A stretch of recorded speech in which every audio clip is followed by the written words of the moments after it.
तो flow of fluid are two types, एक stream line या फिर स्टेडी फ्लो, और एक होता है टर्बुलेंट फ्लो। स्टेडी और स्ट्रीम लाइन, एंड एक फ्लो होता है टर्बुलेंट फ्लो। ठीक है, तो फ्लो ऑफ फ्लूइड को हम दो तरह से क्लासिफाई कर सकते हैं, स्टेडी और स्ट्रीम लाइन, एंड एक कौन सा हो गया आपका टर्बुलेंट फ्लो। ठीक है ना।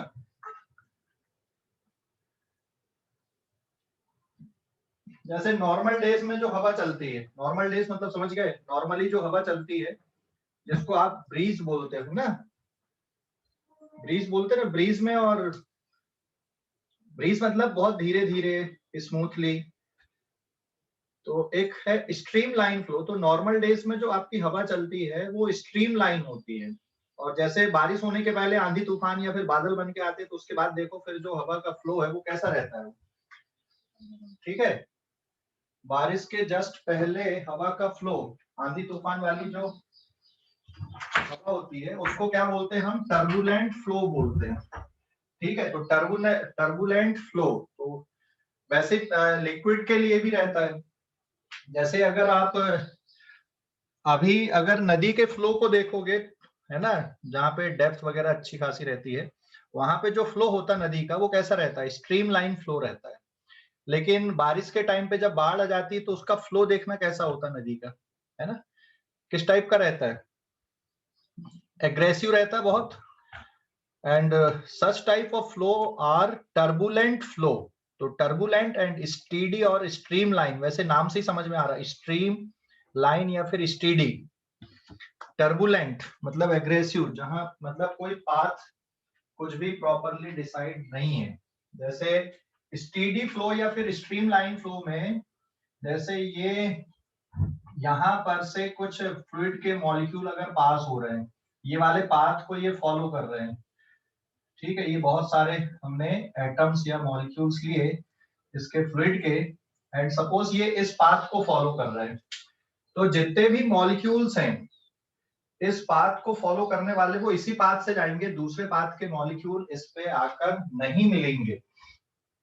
और किसी पर्टिकुलर पॉइंट पे अगर आपको वेलोसिटी चाहिए, जैसे मान लो आपको यहाँ पर वेलोसिटी चाहिए, जैसे यहाँ पर से जितने भी पार्टिकल पास होंगे उनकी वेलोसिटी यहाँ पर कांस्टेंट रहेगी, यहाँ से पहुंचने पर इनकी वेलोसिटी कांस्टेंट रहेगी।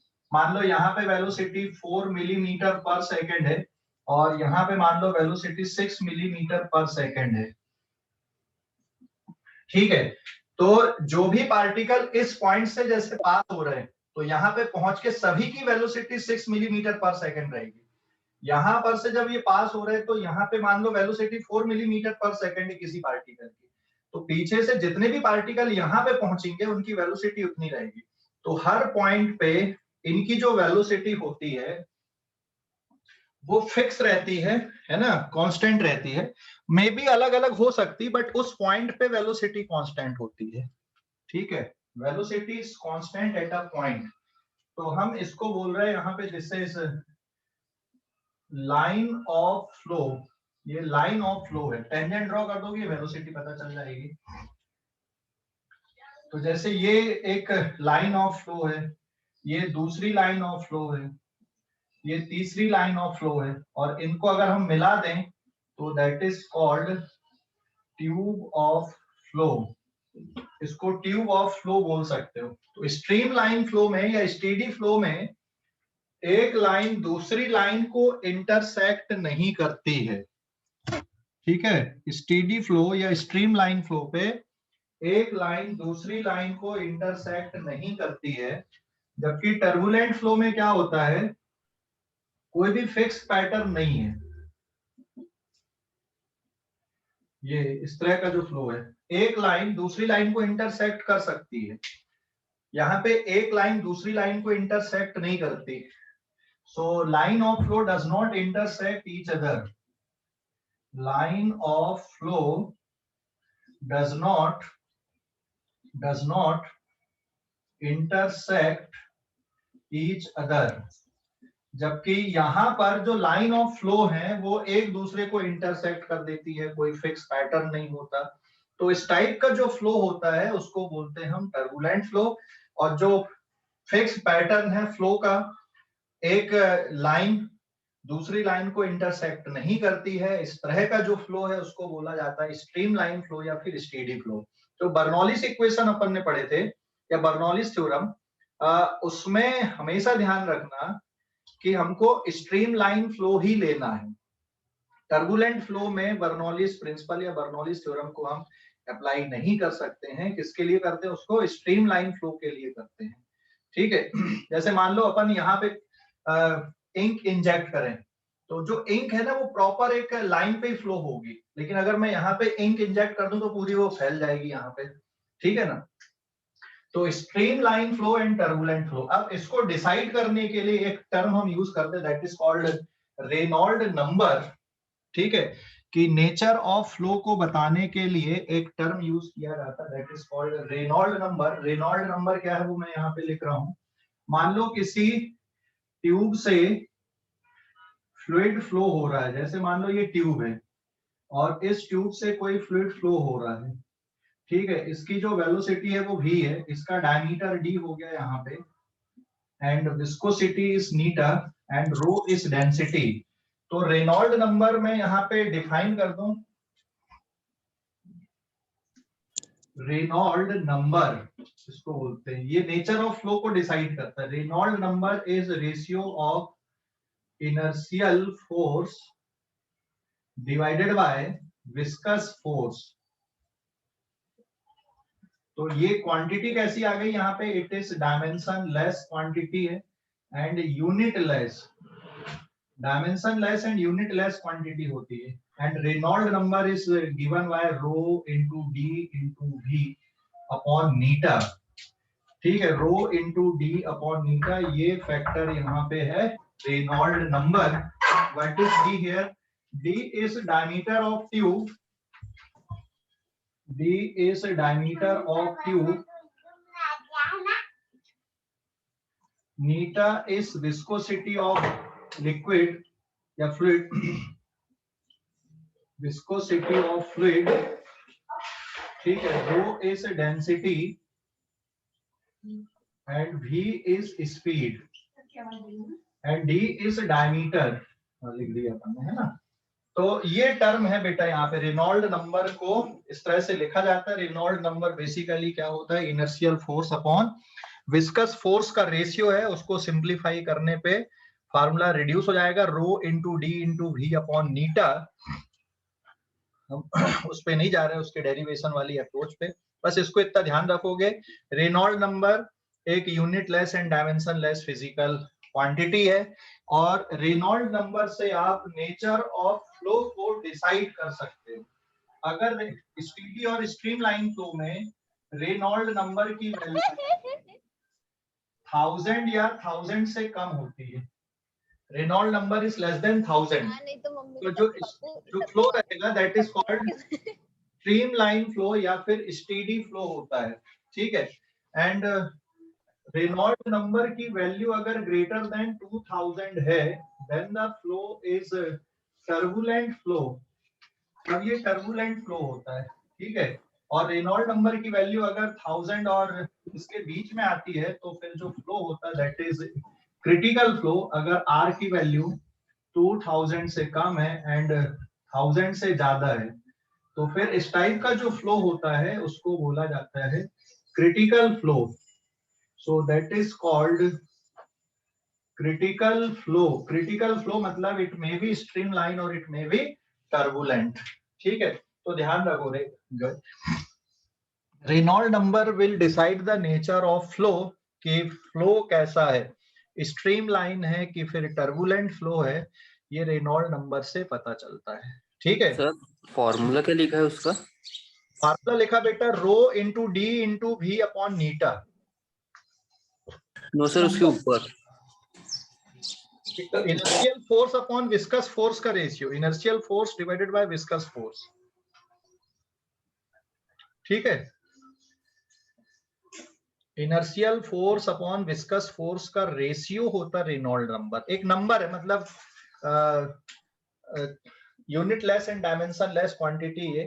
अगर रेनॉल्ड नंबर की वैल्यू 1000 से कम आती है तो हम ये बोल सकते हैं कि जो फ्लो है वो कैसा है, वहां पे एक स्ट्रीम लाइन फ्लो है। और अगर रेनॉल्ड नंबर की वैल्यू 2000 से ज्यादा है तो फिर वो टर्बुलेंट फ्लो रहता है। और अगर दोनों के बीच में तो फिर हम उस टाइप के फ्लो को क्रिटिकल फ्लो बोलते हैं, है ना। इट में क्रिटिकल का मतलब है कि वो टर्बुलेंट भी हो सकता है और स्ट्रीम लाइन भी हो सकता है। ठीक है, स्क्रीनशॉट ले लो इस पेज का। सर बोलो। सर अभी जो हवा चल रही होगी बाहर उसका क्या होगा? अभी जो हवा चल रही बाहर नॉर्मली चल रही, मतलब स्ट्रीम लाइन बोल सकते हो अभी, है ना। आंधी तूफान टाइप से तो है नहीं। नहीं सर नहीं चल सर, रही ना इधर तो आधी, चल रही ना। क्या? इधर हमारे इधर चल रही ना आधी आधी तूफान टाइप बारिश भी हाँ, आ रही। तो फिर वो टर्बुलेंट में आएगा फिर वो। सर दोनों के बीच में रहा तो? क्या? दोनों के बीच में रहा तो वो क्रिटिकल फ्लो बोलते हैं फिर अपन उसमें। It may be turbulent and it may B stream line. Sir जैसे एयर बता करती है वैसा लिक्विड भी करता ना? सब सब एयर भी और लिक्विड भी दोनों के लिए ना फ्लूइड लिखे ना अपन ने, स्ट्रीम लाइन एंड टर्बुलेंट के लिए। जैसे एरोप्लेन वगैरह जो उड़ते हैं ना, वो किस में बढ़िया से उड़ेंगे, स्ट्रीम लाइन में कि टर्बुलेंट में? स्ट्रीम में। हाँ, स्ट्रीम लाइन में बढ़िया से उड़ेंगे, है ना। टर्बुलेंट में ये बढ़िया से नहीं उड़ पाएंगे, बराबर है। एनर्जी का लॉस ज्यादा टर्बुलेंट फ्लो पे होता है, स्ट्रीम लाइन पे एनर्जी का लॉस बहुत कम होता है। लेकिन टर्बुलेंट फ्लो पे जो फ्लूइड की एनर्जी होती है वो ज्यादा क्या होती है, लॉस होती है, मतलब दूसरे फॉर्म पे अपीयर हो जाती है। ठीक है, समझ गए इसको? हेलो। Yes sir. स्क्रीनशॉट ले लो इस पेज का। सर अगर सर दो सर एक दो पाथ लिए, दोनों में अलग अलग लिक्विड लिए, तो फिर वो दोनों लिक्विड मिक्स भी नहीं होंगे? स्ट्रीम लाइन में नहीं होंगे, है ना। सर एक ही ट्यूब में भरे तो भी? हाँ, तो भी नहीं होंगे फिर वो। आगे चल के थोड़ा थोड़ा मिक्सिंग होनी चालू होगी, बट इनिशियली वो आपको अलग अलग ही दिखेंगे। लेकिन टर्बुलेंट में सब कुछ मिक्सअप हो जाएंगे फिर वो। एकदम देख, परफेक्ट स्ट्रीम लाइन बनाना तो पॉसिबल नहीं है। परफेक्ट परफेक्ट मतलब समझ गए? हेलो। नहीं सर। हाँ सर। परफेक्ट स्ट्रीम लाइन मतलब अगर दो अलग अलग लिक्विड ले लोगे एक ट्यूब में तो मिक्सअप नहीं होंगे, वो अपने उससे ही जाएंगे। लेकिन एकदम आइडियल आप स्ट्रीम लाइन बोल ही नहीं सकते ना। आइडियल कंडीशन जनरेट करना बहुत डिफिकल्ट टास्क होता है। ठीक है, कल अपन ने height of liquid column in capillary देखे थे, बट कल का जो डेरिवेशन था अपन ने प्रेशर मेथड से किए थे। अभी मैं उसको फोर्स मेथड से भी करके बताता हूँ, तो है ना, समझ ज्यादा अच्छे से डेवलप होती है अपनी। फोर्स मेथड से कैसे करोगे, ठीक है। पेज नंबर 2 पे आते हैं अपन। स्क्रीनशॉट ले लिए इस पेज का? Yes sir.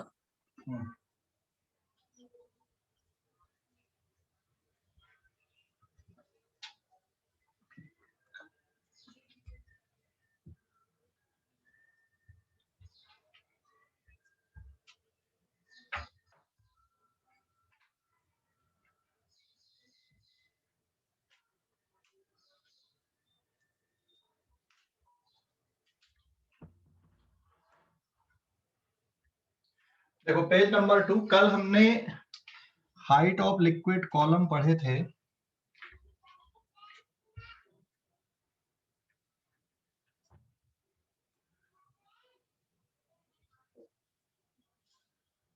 Liquid column in a capillary, ठीक है। Liquid column in a capillary, तो इस पे आप इस तरह से समझ सकते हो, इसको फोर्स मेथड से भी हम समझ सकते हैं कि फोर्स मेथड से कैसे करना है। ठीक है, देखो suppose this is the capillary of small radius. यहाँ पे मैंने जो साइज है ना वो ज्यादा लिया हुआ है, बस आपको डायग्राम बराबर से समझ में आने के लिए। ठीक है, तो ये कैपिलरी अगर हमने लिया तो ये आ गई इसकी हाइट h। और यहाँ पे अगर आप ऑब्जर्व कर रहे हो तो इसका जो वेट है mg, ये लगेगा नीचे की तरफ इतनी जगह पर। एंड फ्लूइड की जो डेंसिटी है सपोज रो के बराबर है, एंड जो ट्यूब की रेडियस है इट इज आर। यहां पर this is surface tension force and this is angle of contact. तो ये वाला एंगल भी थीटा आएगा, और अगर मैं इसको रिजॉल्व कर दूं तो ये कंपोनेंट आ जाएगा इसका टी साइन थीटा, और इधर के जो कंपोनेंट आएंगे इसके ये हो जाएंगे टी कॉस थीटा। तो सरफेस टेंशन के कारण जो फोर्सेस लग रहे हैं आपके, वो कैसे लग रहा है? वर्टिकल कंपोनेंट हो रहा है टी कॉस थीटा और हॉरिजॉन्टल हो रहा है टी साइन थीटा। लेकिन जितने भी हॉरिजॉन्टल कंपोनेंट हैं ये सभी एक दूसरे को कैंसिल आउट कर देंगे। सिर्फ कौन से वाले बचेंगे आपके पास में? वर्टिकल कंपोनेंट बचेंगे, और वर्टिकल कंपोनेंट पूरे सरकमफ्रेंस पे लग रहे हैं। तो अगर हम यहाँ पे वेट को इक्वेट कर लें कि भाई इतना जो लिक्विड कॉलम का जो वेट है वो किससे बैलेंस हो रहा है, यहाँ पे देखोगे it is balanced bye T cos theta. So therefore mg is balanced by vertical component of surface tension force। तो इट इज वर्टिकल कंपोनेंट मतलब हो जाएगा टी कॉस थीटा, और ये पूरे सरकमफ्रेंस पे लग रहा है, ये पूरी सरकमफ्रेंस में, क्योंकि आपको इसको 3D पे इमेजिन करना, ट्यूब या फिर जो कैपिलरी है वो सर्कुलर शेप की है। तो सरफेस टेंशन के कारण जो फोर्स है ऊपर की तरफ, ये किसके बराबर है? T cos theta into 2 pi R के इक्वल है। And now it is equals to mg। तो वेट को कैसे लिखोगे? Density into volume into G equals to T cos theta into 2 pi R.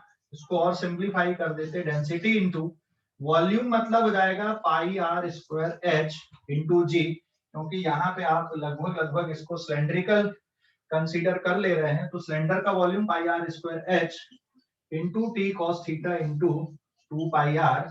अभी इस पे देख सकते हो पाई से पाई कैंसिल हो जाएगा, एक आर से एक आर कैंसिल हो गया, and the height will be given by the formula h is equals to 2t cos theta divided by rho r into G, या rho into G into r। So this is the height of liquid column in a capillary।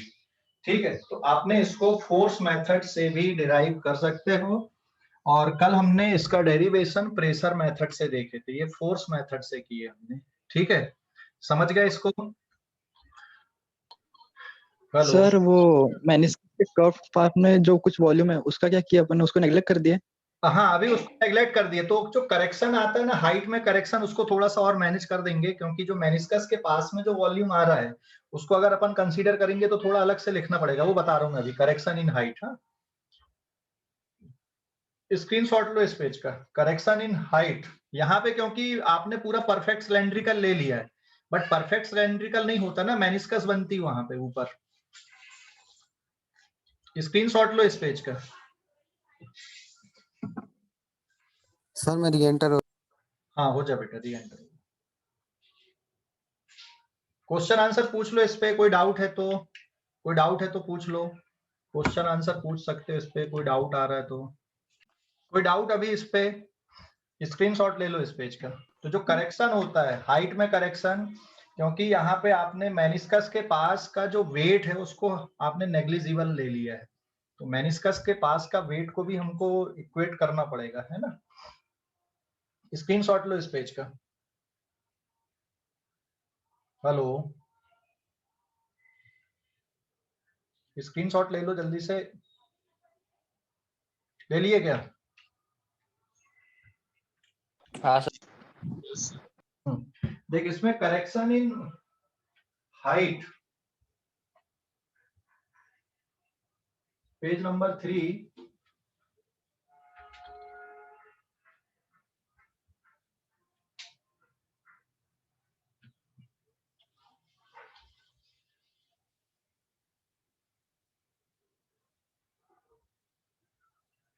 देखो जो meniscus बनती है, मैं यहाँ पे सिर्फ meniscus के पोर्शन को मैं डिस्कस कर रहा हूँ।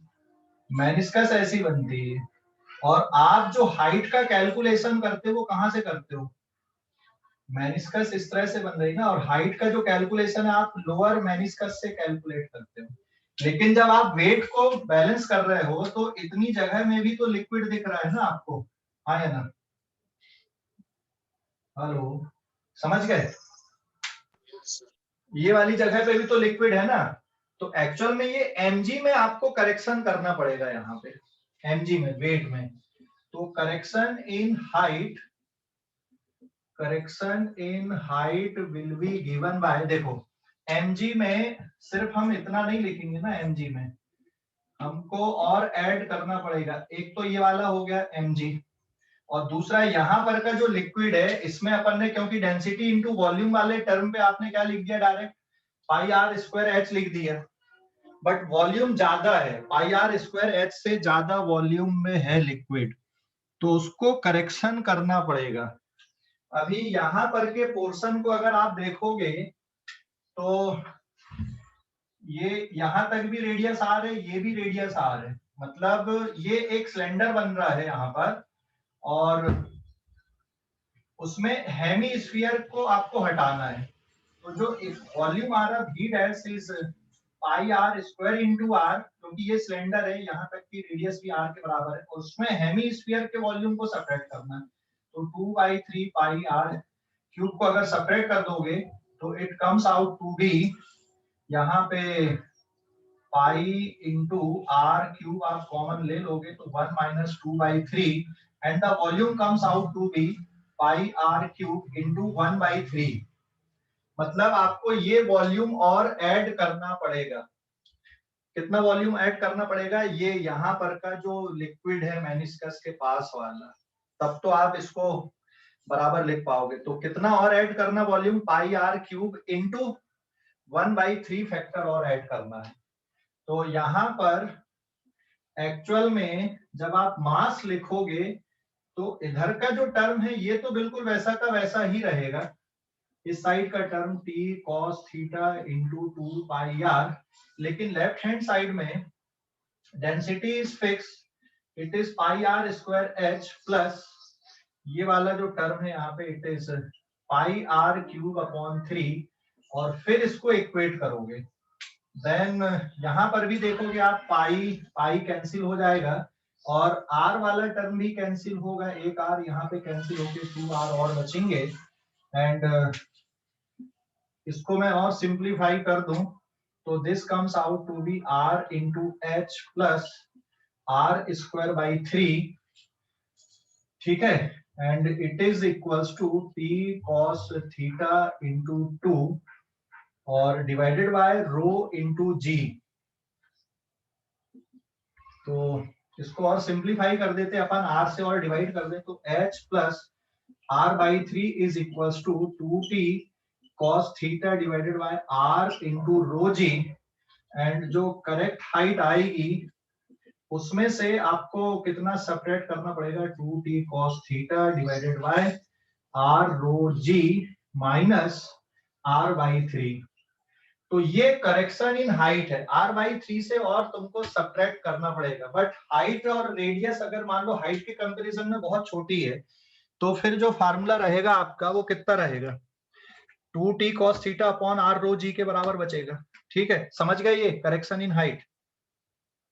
हेलो, करेक्शन इन हाइट समझ गए कि नहीं? कैलकुलेशन पूछ लो सर, एक और बार समझा दो। हाँ ठीक है, कहां पर से बताना? mg को vertical component of surface tension से इक्वेट करना, वो समझ गए। t cos theta into 2 pi r क्यों लिखे अपन ने? Hello, no sir. t cos theta into 2 pi r क्यों लिखे? नहीं समझा? इसके पहले जो किए थे ना बेटा अपन ने, देख सरफेस टेंशन के कारण जो फोर्सेस लग रहे हैं वो इस तरह से आ रहे हैं ना यहाँ पे, और ये थीटा के बराबर रहेगा, तो यहाँ पर भी थीटा है, तो ये जो भी कंपोनेंट आएंगे ये t cos थीटा, और इधर के जो कंपोनेंट रहेंगे t sin थीटा। तो जितने भी t sin थीटा वाले ये पूरी सरकमफ्रेंस में है, तो t sin थीटा वाले सारे के सारे कैंसिल हो जाएंगे। जो भी बचेंगे वो कौन से वाले बचेंगे? वर्टिकल वाले। तो mg मतलब ये जो लिक्विड कॉलम है इसका जो वेट है वो किससे बैलेंस हो रहा है, vertical component of surface tension force से बैलेंस हो रहा है। And vertical component of surface tension force किसके बराबर आएगा, t cos theta is the vertical component और 2 पाई r का मल्टीप्लाई, समझ गए क्यों किया अपन ने, क्योंकि पूरी सरकमफ्रेंस पे है। अरे सरफेस टेंशन की डेफिनेशन पढ़े है ना अपन ने, सरफेस टेंशन की डेफिनेशन पढ़े है ना, याद है, surface tension is force per unit length. तो सरफेस टेंशन के लिए अगर फोर्स निकालना, तुमको टोटल फोर्स निकालना, तो सरफेस टेंशन में लेंथ का मल्टीप्लाई करना होता है। तो वर्टिकल डायरेक्शन में जो टोटल सरफेस टेंशन फोर्स आएगा it is t cos theta into 2 pi r के बराबर रहेगा। ठीक है, समझ गए अभी? Hello, yes sir. हाँ, और अब इसको किससे बैलेंस कर रहा है आप, वेट से। तो एक्चुअल में जो वेट है, हम जो हाइट लेते हैं यहाँ पे वो लोअर मेनिस्कस से लेते हैं। तो इसके पहले अपन ने सिर्फ डेंसिटी इंटू ये वाला वॉल्यूम का मल्टीप्लाई किए थे, लेकिन लिक्विड बेटा ये वाली जगह पे भी तो ट्रैप है ना। तो जब आप वेट से बैलेंस कर रहे हो इसको, वेट से, तो यहां पर का भी लिक्विड का वेट आपको लेना पड़ेगा जो इतनी जगह पे ट्रैप है। ये तो खाली स्पेस हो गया, इतनी जगह पे भी लिक्विड ट्रैप है, तो यहां पर का वॉल्यूम लेना पड़ेगा लिक्विड का। तो ये वॉल्यूम कैसे निकाल दिया आपने, यहाँ पर भी एक देखो छोटा सा सिलेंडर बन रहा है जिसकी हाइट r है और रेडियस भी r है। तो सिलेंडर, ये छोटे वाले सिलेंडर में से हेमीस्फीयर के वॉल्यूम को सबट्रैक्ट कर दोगे तो ये वाले पोर्शन का वॉल्यूम निकल जाएगा यहाँ पर का। अभी समझ गए कि नहीं? Yes sir. इसको सिंप्लीफाई करने पे v डैश की वैल्यू ये आ गई। और जब आप वेट लिख रहे हो यहाँ पे mg को, तो mg में क्या लिखोगे, डेंसिटी इंटू वॉल्यूम। तो डेंसिटी तो दोनों कहीं कांस्टेंट ही है यहाँ पे। अब वॉल्यूम में कितना जाएगा, pi are square H plus pi are cube upon 3 into G, और फिर इसको किससे इक्वेट कर दोगे, T cos theta into 2 pi R से इक्वेट कर दोगे। अभी समझ गया? हेलो, समझ गया कि नहीं? तो सर जनरल कैलकुलेशन के वक्त अपन को r/3 इंक्लूड करना है? हाँ, अगर एग्जैक्ट आंसर चाहिए तो r/3 से सब्ट्रैक्ट करना पड़ेगा फाइनल हाइट में। मतलब आप याद रखो 2t cos theta upon r rho G, और उसमें अगर r/3 से सब्ट्रैक्ट करोगे तो वो एग्जैक्ट आंसर है। लेकिन अगर radius of capillary is very small तो फिर उसको नेग्लेक्ट कर सकते हो। ठीक है, ठीक है। एक क्वेश्चन करते हैं अपन अभी, इसमें स्क्रीनशॉट ले लो इस पेज का, एक क्वेश्चन करते हैं। ठीक है, स्क्रीनशॉट ले लो इस पेज का।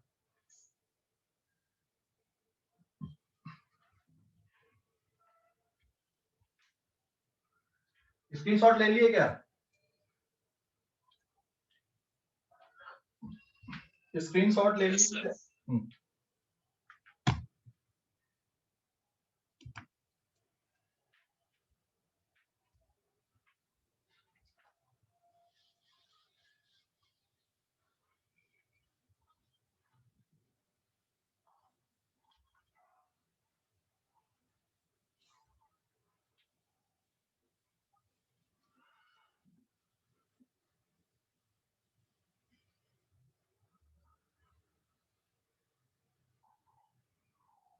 Now this is page number 4।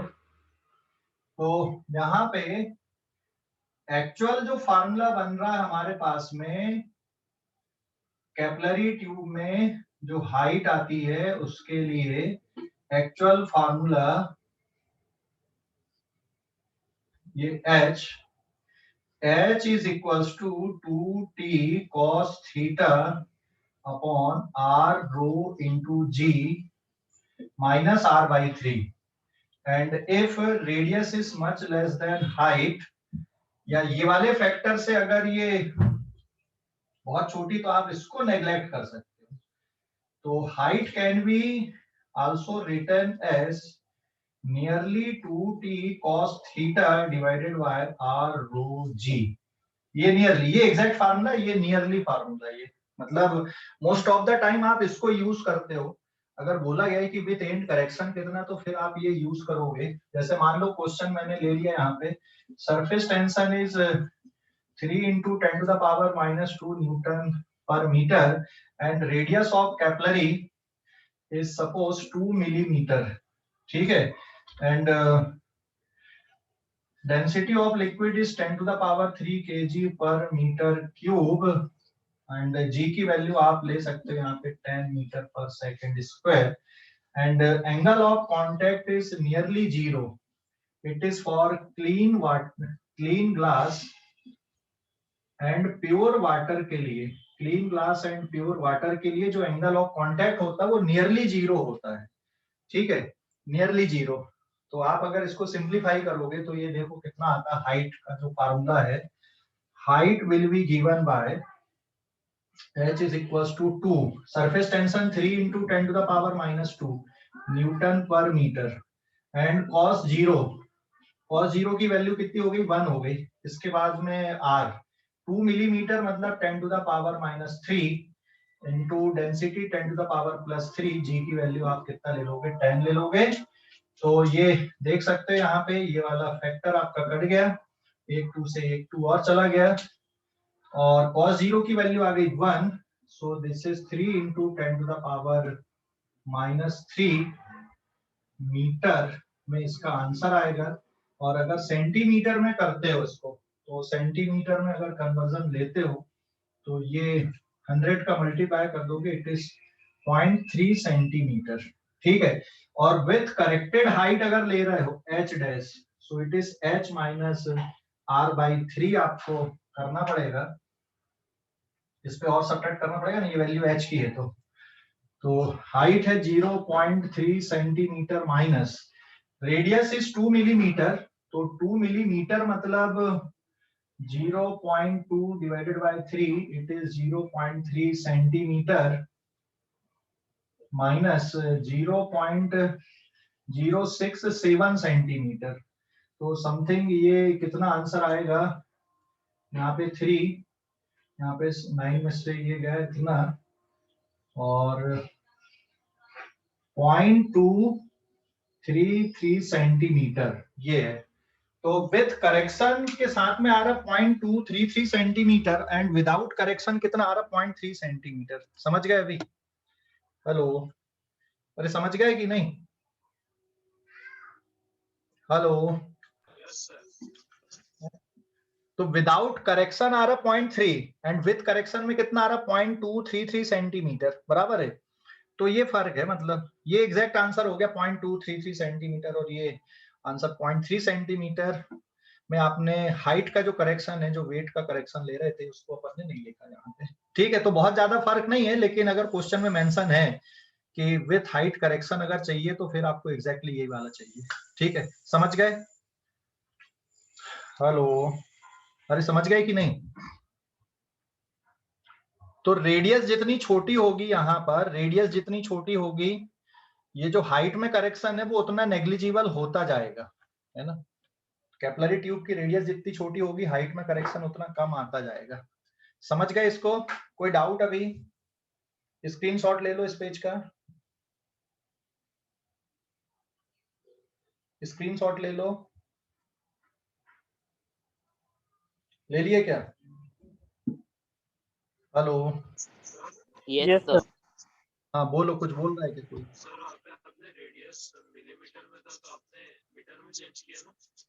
नहीं, सेंटीमीटर में, क्योंकि हाइट आपकी सेंटीमीटर में लेके हो ना 0.3 सेंटीमीटर,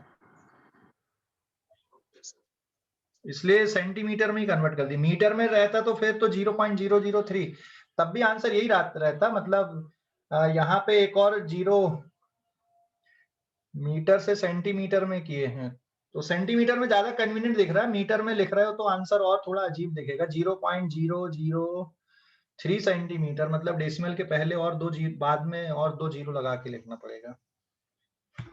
ठीक है हर्ष, स्क्रीनशॉट ले लो बेटा इस पेज का. ले लिए क्या? Then a capillary of insufficient height. Capillary of insufficient height. Page number 5.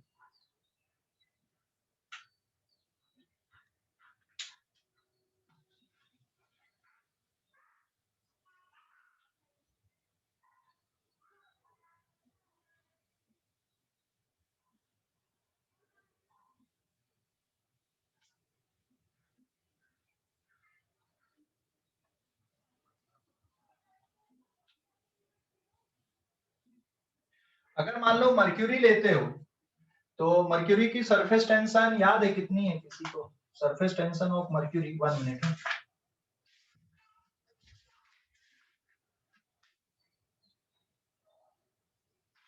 (32 × 10⁻³ मतलब कि पॉइंट,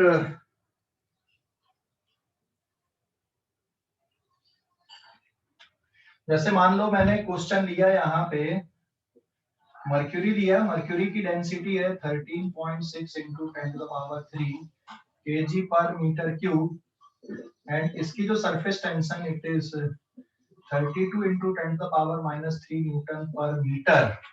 ठीक है, then surface tension of mercury, then इसमें एक मान लो ट्यूब ले रहा है अपन, ट्यूब की रेडियस यहाँ पर भी आपने 2 मिलीमीटर लिया है and angle of contact theta, angle of contact theta is suppose 135 degree है। तो what is the height? Height का फार्मूला क्या आएगा? 2t cos theta upon r रो इनटू g।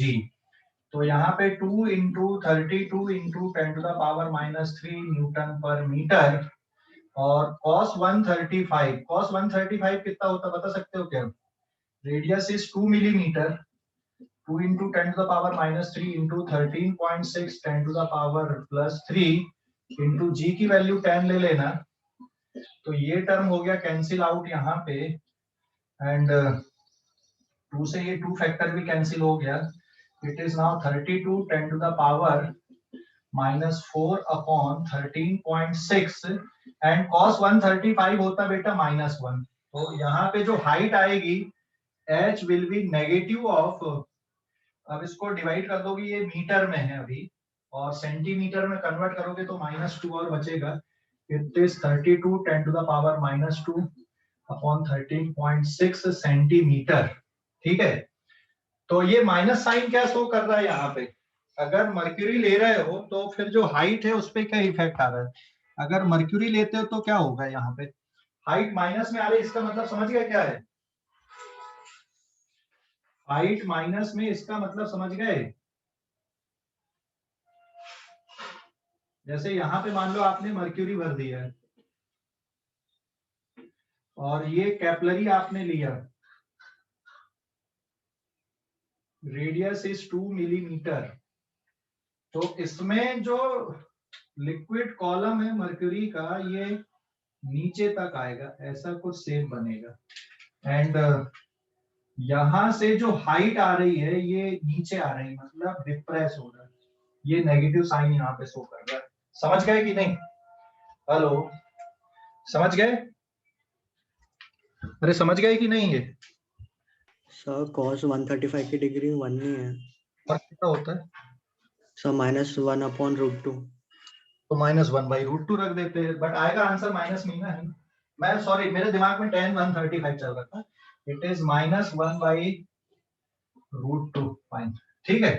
तो हाइट आपकी किस में आएगी? यहाँ पे नेगेटिव में आएगी आंसर, मतलब जो लेवल है उससे नीचे डिप्रेस होगा ये, ठीक है ना?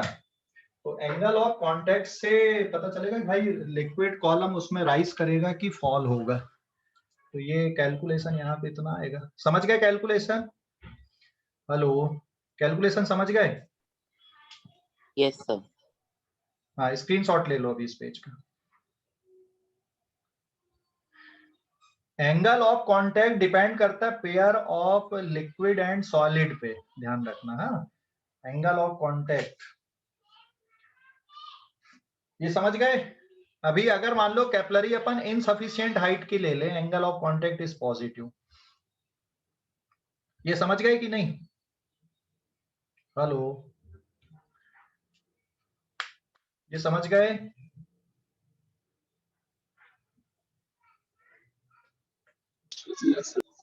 स्क्रीनशॉट ले लो इस पेज का, स्क्रीनशॉट ले लो इस पेज का। Sir, ले लिए। And then page number 6,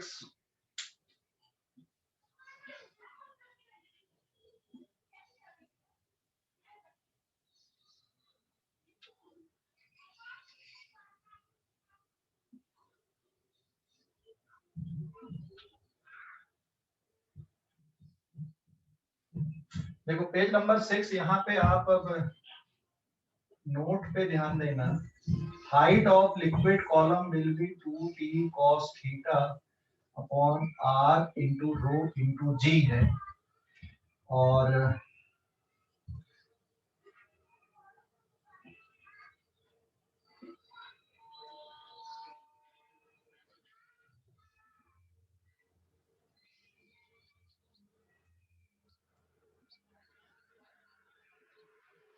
height का फार्मूला आप ये लेते हो यहाँ पर, this is from lower meniscus से, है ना, ये लोअर मेनिस्कस से आप हाइट मेजर करते हो कभी भी, और एक्चुअल में मेनिस्कस की रेडियस अलग है, this is the radius of meniscus, और ट्यूब की रेडियस अलग है, यहाँ पे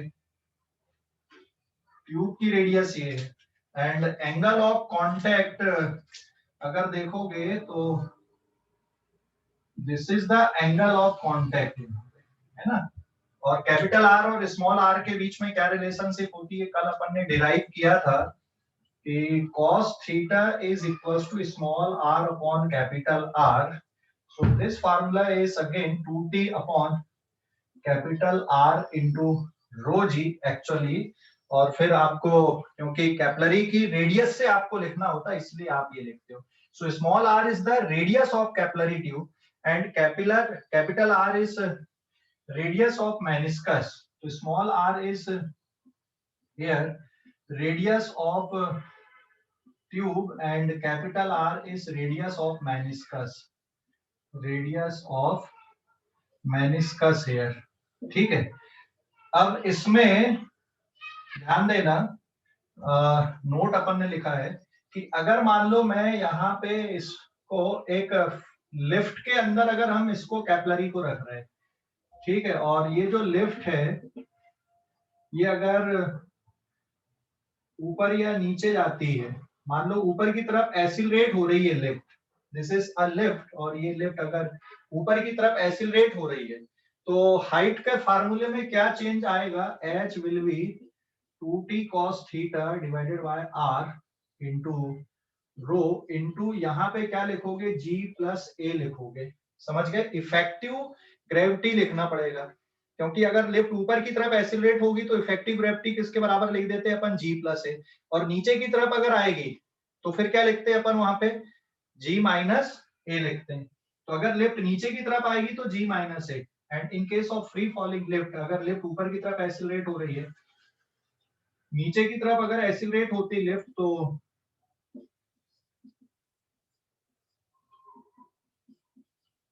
अगर नीचे की तरफ एसिलरेट हो तो फिर फार्मूला में आएगा 2t cos theta upon r rho g minus a, and in case of free falling lift, free falling lift मतलब g की वैल्यू अगर a हो गई तो फिर h tends to infinity, h tends to infinity का मतलब ये है कि पूरी हाइट तक उसमें लिक्विड राइज कर जाएगा, पर लेकिन फाउंटेन नहीं बनेगा, मतलब गिरेगा नहीं नीचे। तो अगर फ्री फॉलिंग लिफ्ट है, जैसे ये केस हमने लिया यहाँ पे a is equals to g, तो जो कैपिलरी है उसमें पूरी हाइट तक लिक्विड राइज कर जाएगा लेकिन नीचे नहीं गिरेगा, ये इस तरह से मेनिस्कस क्रिएट हो जाएगी, सो liquid will rise up to complete height but does not fall, complete height पर नीचे गिरेगा नहीं, जैसे फाउंटेन बन जाता ना वैसा नहीं होगा, अभी बता रहा हूं उसका रीजन में, इनसफिशिएंट हाइट की कैपिलरी को लेके, ठीक है। स्क्रीनशॉट ले लो, यहाँ पे स्क्रीनशॉट ले लो इस पेज का।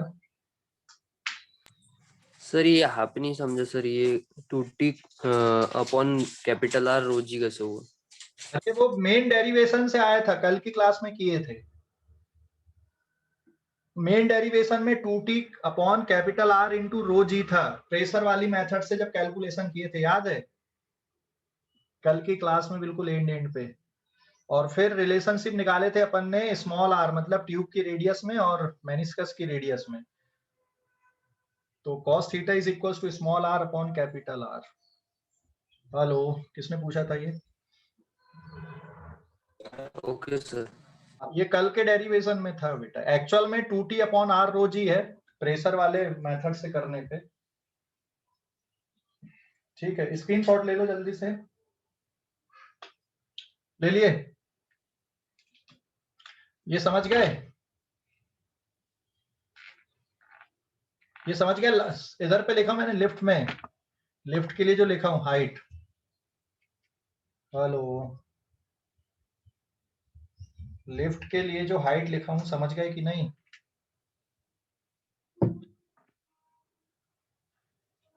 हेलो, हाँ, लास्ट वाला ये है ना फ्री फॉलिंग लिफ्ट। तो फ्री फॉलिंग लिफ्ट में h टेंड्स टू इंफिनिटी का मतलब जो लिक्विड है वो पूरा कंप्लीट हाइट तक राइज करेगा, बट नीचे नहीं गिरता है, कंप्लीट हाइट तक राइज करता है। ठीक है, हेलो, अपन अगर नीचे क्यों नहीं गिरेगा? नीचे अगर गिरेगा तो फिर तो against the law of conservation of energy हो जाएगा ना। अभी मैं बता रहा हूँ कि वहां पे जो शेप ऑफ मेनिस्कस है ना वो बदलता है।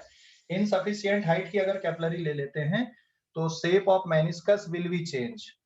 ठीक है, लिक्विड पूरा हाइट तक पहुंच जाता है लेकिन शेप चेंज होता है वहां मेनिस्कस का। स्क्रीनशॉट लो फिर बता रहा हूँ जल्दी से।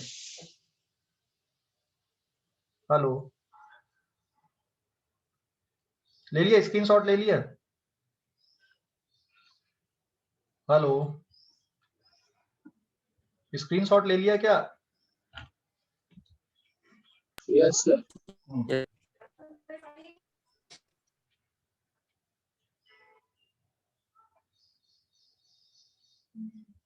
Now this is page number 7.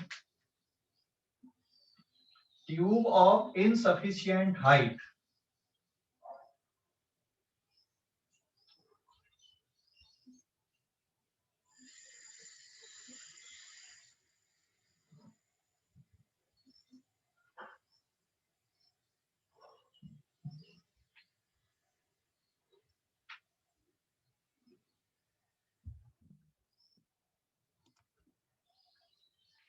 इस पे देखोगे तो इनका जो प्रोडक्ट आ रहा है इसके साथ में, है ना, तो जो प्रोडक्ट आ रहा बेटा H into R is equal to 2T divided by rho G, और H upon H into small r divided by cos theta is equal to 2T divided by rho G. तो ये प्रोडक्ट को ध्यान रखना। अब इसमें मैं यहां पे ले रहा हूं tube of insufficient height, tube of insufficient height. Insufficient height की अगर ट्यूब ले रहे हो, मतलब कैपिलरी ट्यूब ले रहे हो, तो फिर क्या होगा? Tube of insufficient height, insufficient height की ट्यूब अगर लेते हो, जैसे मान लो सेम रेडियस ले रहे हैं अपन और सेम टाइप का लिक्विड है, लेकिन यहाँ पे जो ट्यूब है वो इस तरह से है और लिक्विड यहां तक राइज किया है इस पे h हाइट तक। लेकिन अगर ट्यूब को तुमने और छोटी ले लिया, यहाँ पे ट्यूब की radius is small r, tube की रेडियस इज स्मॉल r, लेकिन हाइट अगर तुमने कम लिया ट्यूब की, काट दिए ट्यूब को, तो क्या लिक्विड यहां से नीचे गिरने लगेगा? ऐसा नहीं होता है। तो यहाँ पे जो मेनिस्कस बनती है उसका शेप चेंज हो जाता है यहाँ पे, तो इसके कारण जो कांटेक्ट एंगल बनेगा यहाँ पर वो भी चेंज करेगा। ठीक है, जो कांटेक्ट एंगल बनेगा वो भी चेंज करेगा। यहाँ पे radius of meniscus is r और यहाँ पे जो रेडियस है वो बड़ी हो जाती है मेनिस्कस की, दिस इज r डैश। तो ये हाइट अगर h डैश है यहाँ तक की, this height is h dash, बहुत आसान है इसको जस्टिफाई करना। एंड जो कांटेक्ट एंगल है ये भी बदल जाएगा। देखो 2T अपॉन रो जी ये कांस्टेंट टर्म है, सरफेस टेंशन नहीं बदलेगी कभी, डेंसिटी ऑफ लिक्विड नहीं बदलेगा, क्योंकि ये टर्म आपका हमेशा कांस्टेंट है। सो देयरफॉर आप इक्वेशन में क्या लिखोगे? HR is equal to H dash R dash, this implies that R dash will be HR upon H dash, क्योंकि H डैश छोटा है तो R डैश क्या हो जाएगा? यहाँ पे ज्यादा हो जाएगा। ठीक है, आर डैश की वैल्यू ज्यादा होगी एंड एंगल ऑफ कांटेक्ट भी बदलेगा यहाँ पे। तो एंगल ऑफ कांटेक्ट कैसे बदलेगा, यहां से आप देख सकते हो cos theta is equals to small r upon capital R in case of sufficient height and it is r divided by, यहाँ पे क्या लिखना पड़ेगा आपको, r डैश, 1 मिनट, इसमें स्मॉल r की वैल्यू तो फिक्स है, तो small r is equals to capital R into cos theta, या फिर आप इसको r dash into cos theta dash लिख सकते हो। तो r डैश की वैल्यू यहां पर से उठा के यहाँ पे पुट कर दो। तो इनसफिशिएंट हाइट की अगर आप ट्यूब लेते हो तो मेनिस्कस का शेप चेंज होता है टॉप मोस्ट पॉइंट पे, लेकिन लिक्विड नीचे नहीं गिरता, फाउंटेन जैसा नीचे नहीं गिरता। उसका रीजन ये है कि यहाँ पे ये फिर against the law of conservation of energy हो जाएगा। ठीक है, अगर फ्रीली गिरने लगेगा, भाई आप बिना एनर्जी सप्लाई के आपको एनर्जी मिलने लगेगी। यहाँ पे बिना एनर्जी सप्लाई के मतलब समझ गए, यहाँ पे कोई मोटर नहीं लगाया, कुछ नहीं लगाया और यहाँ से ऑटोमेटिकली फाउंटेन जैसा बनने लगा, मतलब आप बिना एनर्जी सप्लाई की एनर्जी आप आउटपुट में ले रहे हो। फिर तो आप ऐसी बहुत छोटी छोटी ट्यूब लगा दो, बिजली बनाने लगोगे। यहाँ पे आपको कुछ एनर्जी खर्च करने की जरूरत ही नहीं, आप घर में बकेट में पानी रख दो या टैंक में बहुत सारा पानी भर दो, छोटी छोटी ट्यूब लगा दो, आप बिजली प्रोड्यूस कर सकते हो बिना एनर्जी कन्वर्जन के। अच्छा आइडिया है sir. That is against the law of conservation of energy. तो यहाँ पे क्या होता है, अगर इनसफिशिएंट हाइट की आप ट्यूब लेते हो तो जो मेनिस्कस का शेप है वो बदलता है। जैसे यहाँ पे छोटी रेडियस रहेगी, यहाँ पे रेडियस बड़ी हो जाएगी। ठीक है, यहाँ पे क्लियरली हमको समझ में आ रहा है कि r dash is h into r upon h dash, h dash छोटा मतलब ये पूरा टर्म आपका बड़ा हो जाएगा, तो r dash is greater than r। और अगर मैं एंगल ऑफ कांटेक्ट की बात करूं यहाँ पे, तो कांटेक्ट एंगल पे क्या इफेक्ट पड़ रहा है, तो कांटेक्ट एंगल यहाँ पे बढ़ेगा। ठीक है, r dash is greater than r, contact angle छोटा रहेगा कि बड़ा होगा, यहाँ पे कांटेक्ट एंगल इज इंक्रीजेस, है ना, कांटेक्ट एंगल बढ़ेगा क्योंकि r डैश भी बढ़ रहा है, तो कांटेक्ट एंगल भी बढ़ेगा, तब ये वाला टर्म आपका बैलेंस होगा। तो यहाँ पर भी आप देखोगे theta is less then theta dash. ठीक है, ये एंगल छोटा, ये एंगल बड़ा, क्योंकि r डैश भी बड़ा तो कांटेक्ट एंगल भी बढ़ेगा, तब ये चीजें बैलेंस होंगी। कम नहीं करोगे क्योंकि cos थीटा के साथ में चलना है, एंगल जितना बड़ा होगा cos थीटा की वैल्यू उतनी छोटी होगी, तभी तो वो प्रोडक्ट जो है r cos theta equals to radius of tube को आप इक्वेट कर पाओगे। ठीक है, ये समझ गए कि डाउट है कुछ? हेलो, समझ गए, डाउट है? हेलो, राइट साइड वाला फिर से एक बार बता। देख, राइट वाले में बेटा कुछ नहीं किया अपन ने, इनसफिशिएंट हाइट की ट्यूब लिए। मान लो आपने बड़ी लंबी ट्यूब लिए हो ना, तो उसमें h हाइट तक लिक्विड राइज किया है। मान लो ट्यूब को नीचे से काट दो तो लिक्विड उससे बाहर नहीं गिरेगा, लेकिन जहां पूरी कंप्लीट हाइट तक राइज करेगा, लेकिन ऊपर जाके मेनिस्कस का शेप चेंज होगा। और जो मेनिस्कस का शेप है, उसकी जो रेडियस है मेनिस्कस की, वो आप देखो इक्वेशन से, h into R equal to 2t cos theta, 2t upon rho G लिख सकते हो, या h into small r upon cos theta equal to 2t upon rho G लिख सकते हो। ठीक है, क्या चीज कांस्टेंट है यहाँ पे? सरफेस टेंशन थोड़ी बदलेगी ट्यूब के बदलने से या छोटी करने से, डेंसिटी ऑफ लिक्विड भी नहीं बदलेगा, जी भी नहीं बदलेगा, इसलिए ये टर्म आपका कांस्टेंट रहेगा। इसलिए मैंने डायरेक्ट इक्वेट क्या कर दिया वहां पे, h r is equal to h dash into r dash. तो जो नई मेनिस्कस की रेडियस है वो निकल जाएगी, और स्मॉल आर की वैल्यू आर कॉस थीटा के बराबर है, तो r dash cos theta dash भी आप उससे लिख सकते हो। तो कांटेक्ट एंगल भी बदलेगा अगर इनसफिशिएंट हाइट की ट्यूब ले रहे हो तो। ठीक है, समझ गए अभी? हेलो, हाँ, स्क्रीनशॉट ले लो इस पेज का। सर एक बार फिर से बताना। देख, इसमें ये है बेटा कि यहाँ पे आपने सफिशिएंट हाइट की ट्यूब लिए हो और जो लिक्विड कॉलम वो इतनी हाइट तक है। मान लो मैं ट्यूब को यहाँ से काट दूं ऐसा, ठीक है, यहाँ से काट दें अगर अपन ट्यूब को यहाँ कहीं से, तो क्या यहाँ से लिक्विड फाउंटेन जैसा नीचे गिरने लगेगा? नहीं गिरता। It is against the law of conservation of energy. तो फिर यहाँ पे जो शेप ऑफ मेनिस्कस है वो बदलता है, ये जो शेप बन रहा है यहाँ पर। तो आप इक्वेट कैसे करोगे? देखो, ये यहाँ पर के फार्मूले से, ये जो फार्मूला अपन ने लिखा है ना यहाँ पे इतना, इसी से मैंने ये लिखा, देख, h इंटू आर, ये H और R का product equals to 2t upon rho G, या फिर यहां से देखेगा HR upon cos theta equals to 2t upon rho into G. ठीक है, क्योंकि ये टर्म आपका कांस्टेंट है ना, ये नहीं बदलेगा ना, सरफेस टेंशन थोड़ी बदलेगी ट्यूब को छोटा या बड़ा लेने से, आप डेंसिटी ऑफ लिक्विड भी नहीं बदलेगा, जी भी नहीं बदलेगा। ठीक है, तो यहाँ पे ये जो टर्म है ये हमेशा कांस्टेंट बना रहेगा, इसलिए h r is equals to h dash r dash is equals to r dash is equals to h r upon h dash. तो ये देख यहाँ पे हाइट छोटी है, तो ये रेडियस ऑफ मेनिस्कस क्या हो जाएगा, बड़ा हो जाएगा, मतलब आर डैश की वैल्यू ग्रेटर देन आर है। और जो ट्यूब की रेडियस है स्मॉल आर, इधर पे देखो है ना स्मॉल आर, तो capital r cos theta equals to small r equals to r dash cos theta dash लिख सकते हो। तो यहाँ पे एंगल ऑफ कांटेक्ट छोटा आएगा, यहाँ पे एंगल ऑफ कांटेक्ट ज्यादा बड़ा हो जाएगा। समझ गए अभी अंशु? हेलो? हाँ सर। हाँ, स्क्रीनशॉट ले लो इस पेज का।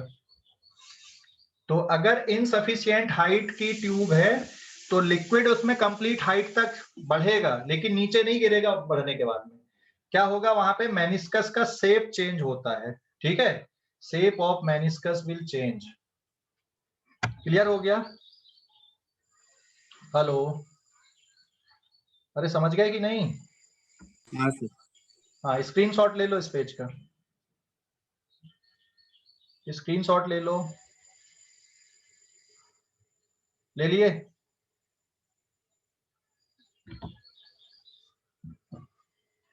एंड इस पे अगर मैं कैपिलरी ट्यूब को टिल्ट कर दूं, पेज नंबर 8 पे आते हैं अपन, कैपिलरी ट्यूब को अगर हम टिल्ट कर देते हैं तो स्लैंट हाइट अलग आएगी लेकिन वर्टिकल हाइट एक जैसी ही रहेगी। स्लैंट हाइट एक जैसी रहती है, ओ सॉरी वर्टिकल हाइट एक जैसी है लेकिन स्लैंट हाइट पे फर्क पड़ेगा। मतलब ये सिचुएशन ऐसी हम है, यहाँ पे हमने यहाँ पे इक्वल रेडियस की कैपिलरी ट्यूब लिए, एक को वर्टिकल रख दिया और एक को ऐसा रख दिया। ठीक है, तो जो हाइट ऑफ लिक्विड कॉलम है वो दोनों पे सेम आएगी, vertical height remains the same. मान लो यहाँ पे एंगल 5 डिग्री का है, तो ये वर्टिकल हाइट सेम रहेगी लेकिन स्लैंट हाइट अलग आएगी। समझ गए? समझ गए? स्लैंट हाइट अलग रहेगी, वर्टिकल हाइट एक जैसी है। तो H is equals to 2t cos theta upon r rho g, ये हमेशा वैलिड है। लेकिन यहां पर से अगर देखोगे आप तो sin phi is equals to h upon l, और इसको आप l sin phi लिख सकते हो। तो ये जो स्लैंट हाइट आएगी आप यहां से मेजरमेंट कर सकते हो इसका। ठीक है, समझ गए अभी? हेलो? समझ गए? स्क्रीनशॉट ले लो इस पेज का। समझ गए कि नहीं? समझ गए? Yes sir. स्क्रीनशॉट ले लो। तो इस पे अपन एल कैलकुलेट कर सकते हैं ना? क्या बेटा? अपन जो स्लैंट हाइट है वो एल है ना? हाँ, slant height is L, vertical height remains the same. ठीक है, तो क्वेश्चन में एंगल दिया रहेगा ना? हाँ एंगल दिया रहेगा ना, कितना टिल्ट किए, बिना उसके कैसे करोगे? ठीक है ना? हाँ सर। तो जो हाइट होती है वो कौन कौन से फैक्टर पे, एक तो surface tension, angle of contact, radius, density, in factor पे डिपेंड करती है। अगर रेडियस बड़ी करोगे तो हाइट क्या होगी, छोटी होगी वहां पे। ठीक है, समझ गया? हेलो? हाँ सर। Page number 9। अब जो सरफेस टेंशन है उस पे टेम्परेचर का क्या इफेक्ट होता है?